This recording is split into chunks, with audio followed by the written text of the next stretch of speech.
Meus amigos, então é isso aí, bem-vindos a mais um Pipocando. A gente aqui de quarentena, essa quarentena aqui não acaba. Vamos falar de filme, coisa boa? É hora de protestar contra o bullying, galera, porque a gente aqui vai falar dos valentões mais insuportáveis do cinema. Exatamente, uma vingança aqui a todos os bullies da sua época de escola, que devem ser os fracassados hoje em dia.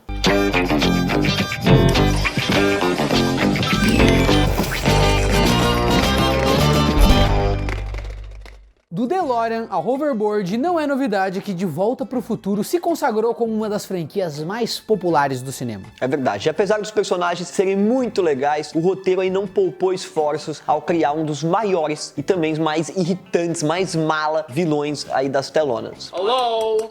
Hello? Anybody home? Think, McFly. Think.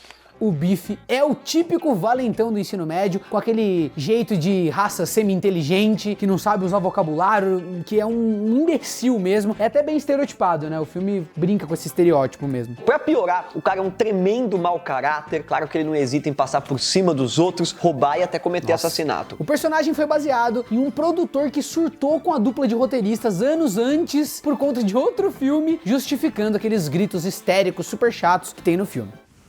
How do you know about that? Depois que o Donald Trump virou presidente dos Estados Unidos, o público começou a notar semelhanças aí com o valentão. E o próprio Bob Gale, que é um dos roteiristas, confirmou a teoria, dizendo que realmente usou o presidente de referência na época que ele já era famoso lá nos Estados Unidos.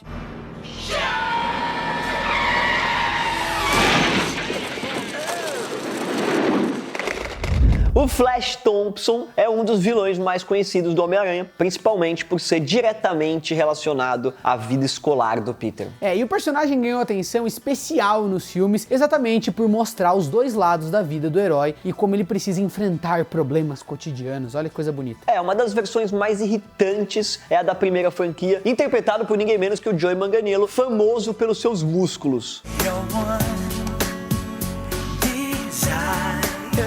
E como todo bom estereótipo de bully, o cara também é burro, perdendo aí pra uma habilidade clássica do herói, que é a inteligência. O personagem teve mudança aí ao longo das adaptações, ele ganhou áreas mais modernos, agora na Marvel, como um dos nerds no grupo de debates do Peter. E em vez de ameaçar o garoto com os punhos, ele apenas deixa ali alguns xingamentos no ar, não representando perigo real e servindo mais de alívio cômico no filme, o que é como se o filme estivesse se vingando contra a figura antiga, né? Tipo, o antigo que era super bully, agora que no filme ele não apita nada. When I say penis, you say fucker. Penis! Penis! Sorry, Peter.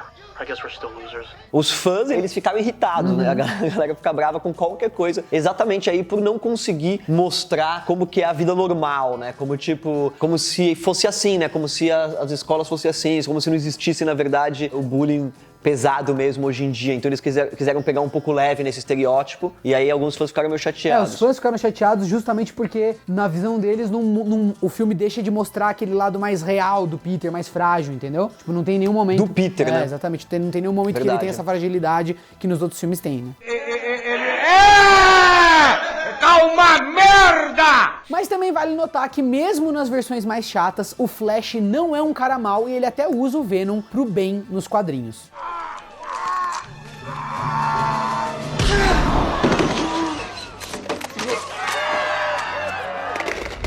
O Voldemort pode ser até a maior ameaça enfrentada aí pelo Harry, mas o Menino Bruxo também passa por várias situações com o rival Draco Malfoy. Nossa, o Draco Malfoy é o vilão mais chato do cinema. Eu juro que se eu encontrasse o ator que inclusive manda mó bem, eu acho que eu não seria amigo dele, não. You don't want to go making friends with the wrong sort.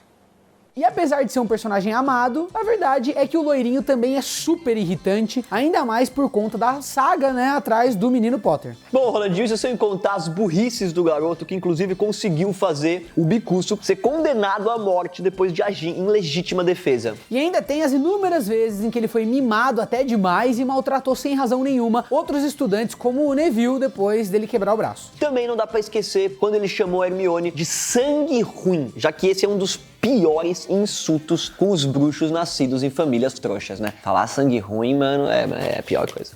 You'll pay for that one, Malfoy. Eat slugs! Mas, por outro lado, se as ações dele não se justificam, é interessante a gente ver como o personagem passa por vários problemas familiares ali, inclusive sem querer trilhar o mesmo caminho dos pais. Tem todo um lance da hora no filme, assim, de redenção dele. Aliás, galera, a tragédia em torno do Draco, ela ganha um rumo no final da história, principalmente depois de ser salvo pelo Harry. E apesar disso não ter na adaptação do cinema, nos livros ele dá um aceno pro protagonista durante o epílogo, indicando que o passado ficou realmente pra trás e que hoje em dia eles estão de boa. Magic.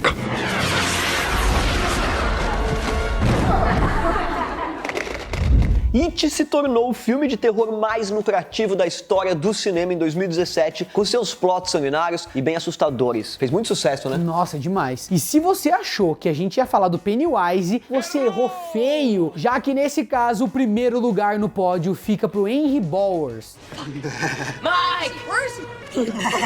Pra começar, o vilão persegue Ben, que é um dos personagens mais adorados, e ainda corta a barriga do menino por pura maldade e egocentrismo. Aquilo lá foi meio pesado, né? Assim, você quer ser valentão, fazer bullying, beleza. Mas aí enfiar uma faca na pessoa... Não passa-lhe a lambida na pança do colega, né? Pelo amor de Deus. A situação vai resolver. Olha a faca! Pronto. E também tem a perseguição com o Mike, outro dos personagens principais, que é claramente motivado por racismo. Apesar do filme deixar claro que parte é culpa do pai violento, ainda assim fica difícil ter alguma empatia pelo moleque, afinal ele insiste em ficar perseguindo os protagonistas. E como a história é uma simbologia dos traumas da infância, o filme se sai muito bem para mostrar as consequências de um lar que é problemático.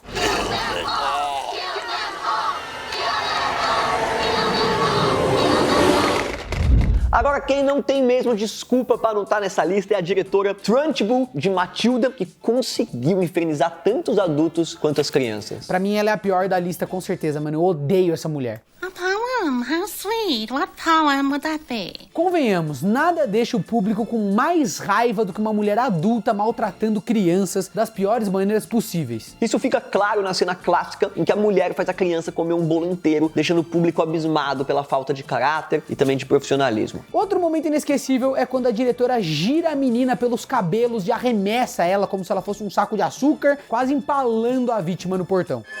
Think she'll make the fence? Can we close one? Além do mais, existe ainda um ar autoritário do exército, assim, que ela tenta forçar, gritando para todos os lados como se fosse um coronel tirano.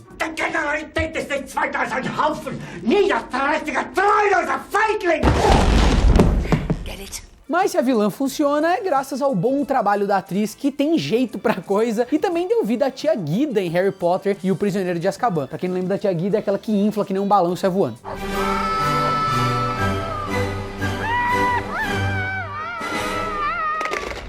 Carrie é um dos contos de horror do Stephen King que mais ganhou adaptações nos cinemas, trazendo novas simbologias para a história da protagonista a cada década. E se a menina muda, os vilões também vão mudar, né? Mas em todas essas versões é difícil aguentar as maldades e as mesmices da Chris e do Billy. Who's the lucky guy? Billy Nolan. Who? Billy Nolan. I'm sorry, I can't hear you. Could you speak up? Billy Nolan.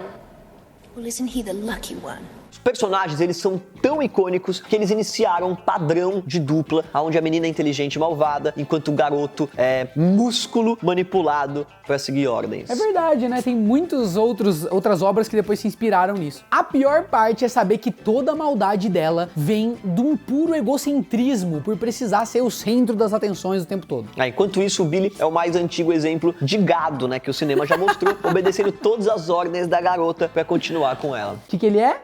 Gado demais. Ui, gado demais! E não tem como perdoar a humilhação que fazem com a Carrie na cena do balde na cabeça, gerando aquele caos todo no final.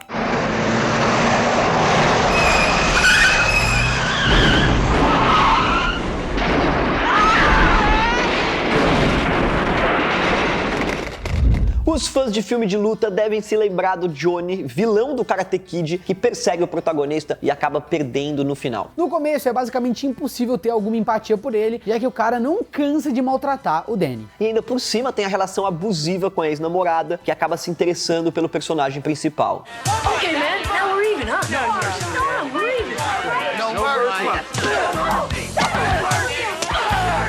Ó, se isso não fosse o bastante, ele ainda usa das habilidades marciais pra machucar em vez de defender, indo contra o próprio código de conduta do karatê. Você não pode usar pra bater em alguém, só pra se defender, entendeu? É verdade, o mais legal das artes marciais, eu acho, pelo menos das artes marciais orientais, é que elas têm uma filosofia normalmente, né? Que é muito mais de defesa, autoconhecimento, de autoconhecimento, de defesa, e não de atacar, né? De você saber o que fazer quando você é atacado, mas você nunca atacar alguém, né? Mas o legal é como a história mostra depois que o Johnny não pensa igual ao psicopata do sensei dele. Outro fato curioso é que, com o passar do tempo, foi surgindo uma discussão cada vez maior sobre o Daniel ser o verdadeiro bully do filme. He is not the Karate Kid! The Karate Kid was William Zabka, star pupil of the Cobra Kai Dojo, whom this monster defeated with a cheap, illegal head kick in the most tragically haunting film ending of all time. Seja como for, o Johnny passa por redenção na série Cobra Kai e que a gente vê aí um lado mais dramático do personagem. Eu gosto disso quando você pega um personagem que aparentemente é um vilão, faz coisas más, e aí você mostra o outro lado e enfim, o que causou nessa história dele, eu acho isso bem legal. I'm gonna be your sensei. Valeu, galera. Obrigado aí por assistir a gente aqui na quarentena. É muito bom, né, Rolandinho, ter vocês aí, a gente continuar aqui trabalhando. O mais importante é isso, que a gente continua com a cabeça no lugar, né? A gente vem dos vídeos dando certo, vocês sempre comentando, trocando ideia com a gente, é muito especial, principalmente agora que a gente não pode contar com a companhia das outras pessoas, é muito bom ter a companhia de vocês que assistem. Valeu, galera. Tia, solta o álcool gel e vem... Não. Pega o álcool gel Melhor ficar com o álcool e vem pro YouTube. Fica.